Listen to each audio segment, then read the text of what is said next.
Saya yang bernama Muhammad Rafizi bin Ramli, Ahli Parlimen Pandan, dengan ini mengumumkan saya akan mengosongkan kerusi Parlimen Pandan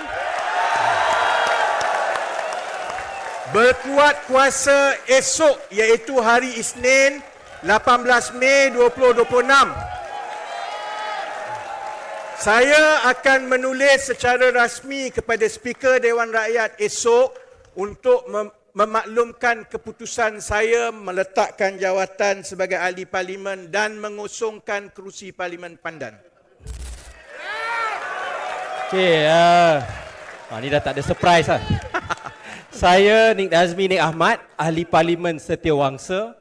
Dengan ini mengumumkan saya akan mengosongkan kerusi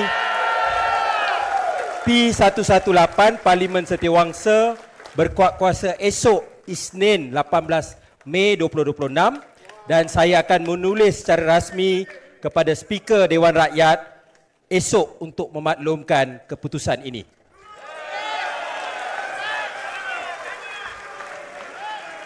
Saya yang bernama Muhammad Rafizi Ramli dengan ini mengumumkan saya akan keluar dari PKR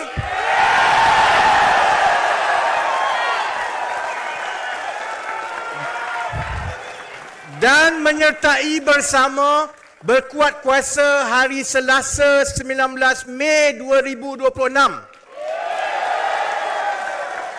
Saya akan menulis secara rasmi kepada Setiausaha Agong PKR pada hari Selasa ini untuk memaklumkan keputusan itu.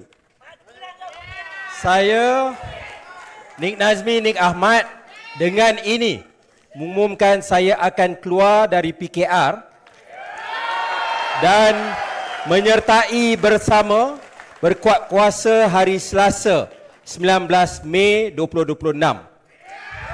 Saya akan menulis secara rasmi juga kepada Setiausaha Agong PKR pada hari Selasa bagi memaklumkan keputusan ini.